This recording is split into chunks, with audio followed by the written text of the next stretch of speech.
Hi Altenew friends, so you've just finished a card that you want to share with someone special. How do you dress up the inside of the card? In this video, let's take a look at 4 simple techniques to make stunning sentiments on the inside of your card. I know the inside of a card is seldomly talked about in card making tutorials, but it's really the most important part when you want to share a handmade card with somebody you know. Aside from the beauty of the outside, this is where you get to really touch or make somebody else's day by writing a little personal note on the inside. And there are many ways that you can dress up the inside of your cards. If you choose the handwritten approach for the inside of your card, a few of my favorite writing utensils are the flower gel pen set, Calla Lily, and I think they're just a nice addition to your crafty stash. I just prefer the 0.5mm nib on these pens. I think it complements my style of handwriting. And of course, these little pens are a great crafty addition to your desk. I like to store mine in this little cat mug as well as my other pens, so I know exactly where to look when I want to start writing on the inside of a card. But if you wanted to take this a step further, I have more tips for you on creating for the inside of your card. So let's start with the first one. And here we go with the recorded voiceover. I forgot to turn my microphone back on. But anyway, Altenew stamps are organized by stamping category. You can always identify the sentiment stamps in your stash by this teal blue. I have the Monsteras and Quotes stamp set, and this is the set I used on the outside of the card. In my larger stamp positioning tool, I can unfold my A2 sized portrait folding card and stamp on the right side of my card base where I would typically write. The 2 inks I have here are Limestone and Silverstone Crisp dye ink. I like these as toner gray inks, and they're light enough to not overtake your handwritten note should you need more space to write on your card. I'll use Silverstone on this card to stamp the 3 Monstera leaf images onto corners of my card base. I'm not worrying about masking overlapping images. I'll use my finger to wipe away ink if needed. And then I'll stamp one of the coordinating sentiments that matches the sentiment on the front of my card. I'll add a very light spray of splatter to the notes card base. I think this adds a fun texture and will help frame this written sentiment on my card. Then I can bring back the Calla Lily gel pen set and write my sentiment. That is the first easy iteration for giving the inside of your Altenew card some personality.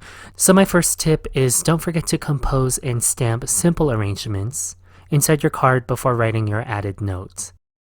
To build on the techniques that we used on the Monsteras and Quotes card, I am bringing out this card I made recently with the Build a Garden Magnificent Branch 6x8 subscription stamp set.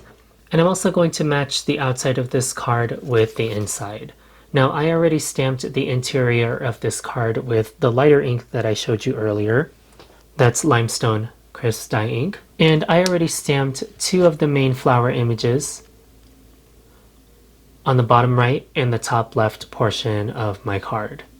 I used a larger acrylic block to get this position perfectly. And then on this top left portion, I used a little bit of the Altenew Satin masking tape to ensure that none of this image transferred onto this left side of my note card. The wonderful thing about the Altenew Build a Garden subscription is that instead of layering stamps, they are now layering stencils, so there's more possibility for techniques and just a different way of coloring your images. So with that being said, in the Build a Garden Magnificent Branch set is its coordinating stencil. But I'm going to mirror what I did on the front of the card on the inside of the card. Now I still want most of the focus to go on the sentiment that I'll write on the inside of the card, and to mirror the style of the outside with the spotlight coloring, I'm also going to do the same on the inside. So I'm going to position my stencil to the smaller flower image, and then I'll grab one of the mini ink blending tools. This also comes with your Build a Garden subscription. And now, like I mentioned, I'm going to mirror everything that I did on the front of the card. So the ink family that I used for the front coloring is Sugarplums. And I'm taking Pale Mauve, the lightest color in this family, to very lightly apply a layer of color just on the center of the flower, just so that there is a whisper of color within the image. Oh, and by the way, that image was found on stencil number 4 for the smaller flower. Then I'll move to stencil 1 and grab this image I'm applying a very slight whisper of this color to about the center area of the stencil. And then once I remove the stencil, I reveal just a very gentle placement of ink. We can do the acrylic block trick again to apply a light layer of splatter around the roses.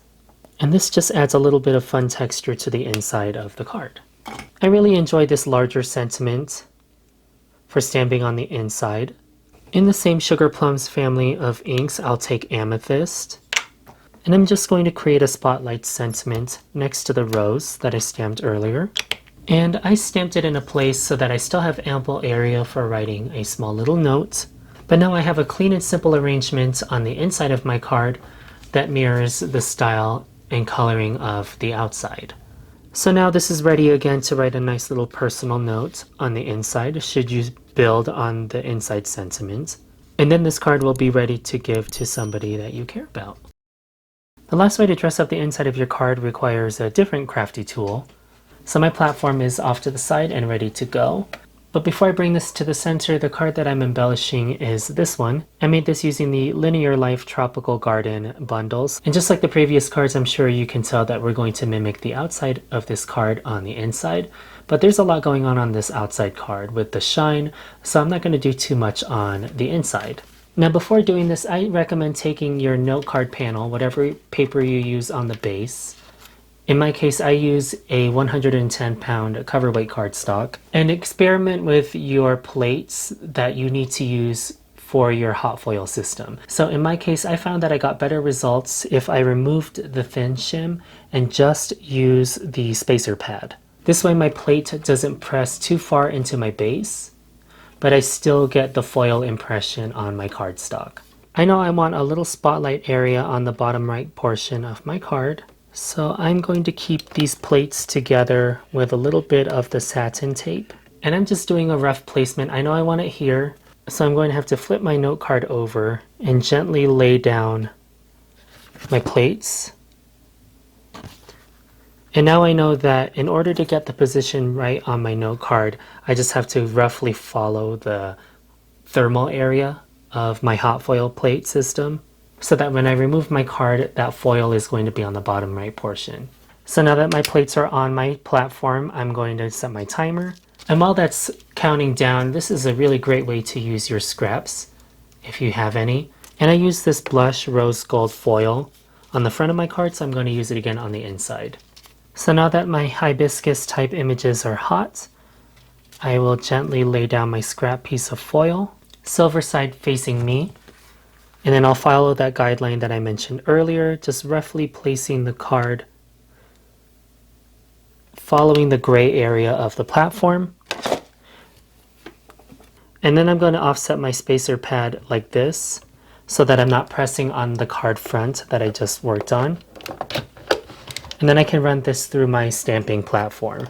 So now I can reveal a really faint impression onto my note card base.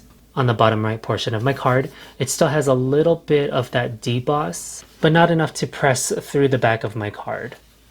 And then of course I've got that nice little added shine and foil. Of course you can stop here. This stamp set has coordinating layering images that complete the center of the card. I used Grapevine Crisp Dye ink, that's from the Red Cosmos family of inks. And then I can quickly layer and stamp the inside images of these flowers. And now I can use Grapevine and the other sentiment for the inner sentiment on my note card. So now everything on the inside coordinates with the outside of the card. I have the nice little foiled elements. The sentiment matches the inside of my card, and there's still a sizable area for me to write my handwritten note on this really encouraging card. I have one more crafting essential if you want to dress up the inside of your envelope this time. Now, I consider this to be an important part of anybody's Altenew crafting stash. It's the envelope liner die. And this liner die fits perfectly into these A2 sized envelopes. Now, I got mine from elsewhere, but these are the envelopes with the square type tab and not the pointy one. And there are many ways to dress up the outside of your envelope. There are many tutorials on YouTube about that. And to line the inside of this craft envelope, I have these little sheets of tissue paper. A sheet of typing weight paper will work just fine. I'm very quickly stamping the Build a Garden Magnificent Branch image onto that tissue paper using Silverstone. And by the way, the sheet of tissue paper is 5.5 inches wide and 8.5 inches tall. And then after running that through my die cutting machine, I can easily slide this envelope liner in my craft envelope. And I position the image in a way so that it just peeps out of my envelope. And just as a final touch to the envelope liner, the inside of my card as well as the outside, these envelope stickers are just a nice way to touch up this entire piece. And now the grayscale of my sticker, which is in this roll, matches my envelope liner as well as the style of the inside of my card. And these are just really thoughtful ways to complete your entire card set. I know a lot of the times we focus on the outside of our cards, but it's really nice to dress up the inside of the cards just so that it's a multi-step and multi-layered process to giving a handmade note to somebody you care about. My series encourages you to shop your existing Altenew stash and rekindle their love with newer releases. Perfect Pairings with Jaycee airs on the Altenew channel every second and fourth Sunday of the month. Please make sure you like and subscribe if you haven't already. Thank you so much for tuning in to this perfect pairing episode with me, and I'll see you in the next one. Hello crafters, I hope you enjoyed that video. If you want to see more, don't forget to subscribe to our YouTube channel and hit the notification bell so you don't miss anything. Thanks for watching!